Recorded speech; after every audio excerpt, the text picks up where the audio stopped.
खुलुमबाय बेयो बडलेण्ड इंखं टेलिभिजन दिनै 20 जुन 2020 शनिबारखालि सानसेनि बरादखौ नोंथांमोननि खाथियाव लानानै फैदों आं सदानन्द दैमारिया। सिगां फरायथिन लादों मेष राशि। दिनैनि साना जोबोर मोजां, गोसोखौ जोबोर गोजोननाय मोनगोन, गोसोनि बोलोआ बांगोन, देहाया मोजाङै थागोन। अब्लाबो जानाय लोंनायाव सांग्रां थानाया गाहाम। रांखावरियाव जोबोर मोजां होनजायो। बेफार फालांगियावबो मोजां मुलाम्फा मोननो हागोन। मावनो लानाय खामानिखौबो थि समावनो गोरलैयैनो मावफुंनो हागोन। नखराव अनलायनाय फैगोन, समाजाव मान मोनगोन, बयनिबो गोसोखौ जै खालामनो हागोन। सेंग्रा सिख्लाफ्रा गोसोनि साननायफोरखौ फोरमायलायनो हागोन। फरायसाफ्रा फरायनायाव गोसो दुंगोन। वृष राशि। दिनैनि साना जोबोर मोजां, गोसोखौ जोबोर गोजोननाय मोनगोन। मावनो लानाय खामानिखौबो थि समावनो मावफुंनो हागोन। रांखावरियाव जोबोर मोजां, फालांगियावबो मोजां मुलाम्फा मोननो हागोन। नखराव बिसि फिसायनि गेजेराव अनलायनाय फैगोन, देहाया मोजाङै थागोन। जानाय लोंनायाव अब्लाबो सांग्रां थानाया गाहाम। जायखि खामानि मावा मानो खामानिखौ गोरलैयैनो मावफुंनो हागोन। सेंग्रा सिख्लाफोरा जोबोर रमान्टिक जागोन। मिथुन राशि। दिनैनि साना जोबोर मोजां, गोसोखौ जोबोर गोजोननाय मोनगोन। सोरबा लोगोफोरनिफ्राय मोजां खौरां मोननो हागौ। देहाया मोजाङै थागोन, अब्लाबो जानाय लोंनायाव सांग्रां थानाया गाहाम। रांखावरियाव मोजां, आयआ बांगोन। बेफार फालांगियाव मोजां मुलाम्फा मोननो हागोन। नखराव अनलायनाय फैगोन, गोसोनि बोलोआ बांगोन। बिदा फंबायजों मोजां सोमोन्दो लाखिनो रोंगोन। बिमा बिफानि बोर मोनगोन, साननायफोरा जाफुंगोन। फरायसाफ्रा मोजां फिथाइ मोनगोन। कर्कट राशि। दिनैनि साना बारा मोजां नङा, गोसोखौ उसुखुथु मोनगोन। मावनो लानाय खामानिखौ मावफुंनो हानाय नङा। रांखावरियाव मोजांद्राय नङा, गोबां खहा जानायनि आसा दङ। देहाया मोजां थानाय नङा, गोबां रोखोमनि जेंना नुजाथिगोन। गुबुननि हेफाजाब मोननाय नङा। नखराव बिसि फिसायनि गेजेराव अदेबानि अनलायनाय फैगोन। बिदा फंबायनि हेफाजाब मोननाय नङा।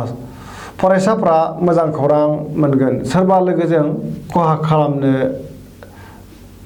नाजाजागोन। सांग्रां जानाया गाहाम। सिंह राशि।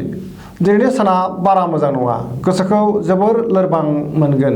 मावनो लानाय खामानिखौ मावफुंनो हानाय नङा। रांखावरियाव मोजांद्राय नङा, फालांगियावबो मोजां नङा होनजायो, खहा जागोन।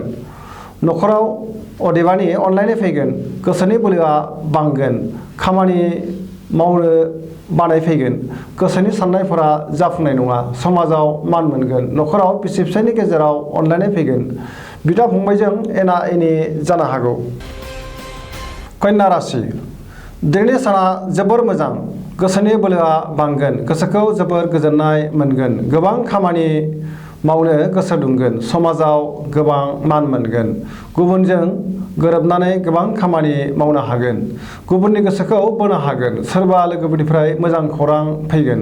रांखावरियाव जोबोर मोजां, बेफार फालांगियावबो मोजां। देहाया मोजाङै थागोन, अब्लाबो जानाय लोंनायाव सांग्रां थानाया गाहाम। नखराव बिसि फिसायनि गेजेराव अनलायनाय फैगोन। मावनो लानाय खामानिखौ गोरलैयैनो मावफुंनो हागोन। सेंग्रा सिख्लाफ्रा गोसोखौ जोबोर रमान्टिक मोनगोन। फरायसाफ्रा फरायनायाव गोसो दुंगोन। गुबुनजों मोजां सोमोन्दो लाखिनो रोंगोन। तुला राशि। दिनैनि साना जोबोर मोजां, गोसोनि बोलोआ बांगोन। बहाबा दावबायहैनो मोननानै गोसोखौ जोबोर गोजोननाय मोनगोन। गोसोनि साननायफोरा जाफुंगोन। मावनो लानाय खामानिखौ गोरलैयैनो मावफुंनो हागोन। देहाया मोजाङै थागोन। रांखावरियाव जोबोर मोजां। नखराव बिसि फिसायनि गेजेराव अनलायनाय फैगोन। समाजाव मान मोनगोन। बेफार फालांगियाव मोजां मुलाम्फा मोननो हागोन। लोगोफोरनि हेफाजाब मोनगोन। वृश्चिक राशि।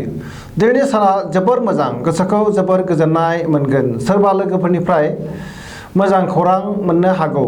मावनो लानाय खामानिखौ थि समावनो मावफुंनो हागोन। गोसोनि साननाया जाफुंगोन। नखराव अनलायनाय फैगोन। रांखावरियाव जोबोर मोजां। बेफार फालांगियावबो मोजां मुलाम्फा मोननो हागोन। देहाया मोजाङै थागोन। जानाय लोंनायाव अब्लाबो सांग्रां थानाया गाहाम। लोगोफोरनि हेफाजाब मोनगोन। गोसोआ जोबोर रमान्टिक जागोन। धनु राशि। दिनैनि साना बारा मोजां नङा, गोसोखौ जोबोर गुलाय गुजाय मोनगोन। सोरबा लोगोआ लाजि फोनांनो नाजागोन। मावनो लानाय खामानिखौ थि समाव मावफुंनो हानाय नङा। गोसोनि साननायफोरा देबोर नांगोन। रांखावरियाव मोजांद्राय नङा होनजायो।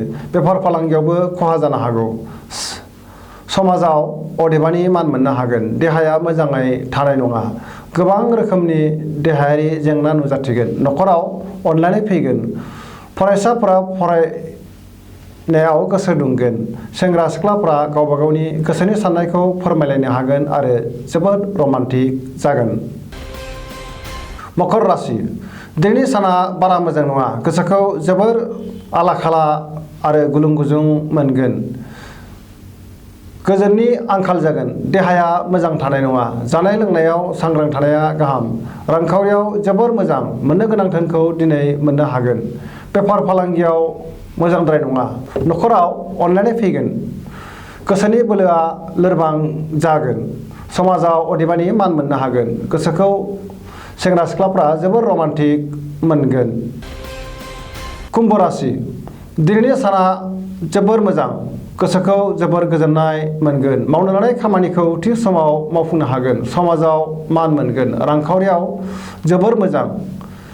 फालांगियाव मोजां मुलाम्फा मोनगोन। देहाया मोजाङै थागोन। न'खराव अनलायनाय फैगोन। सोरबा लोगोनिफ्राय मोजां खौरां मोननो हागौ।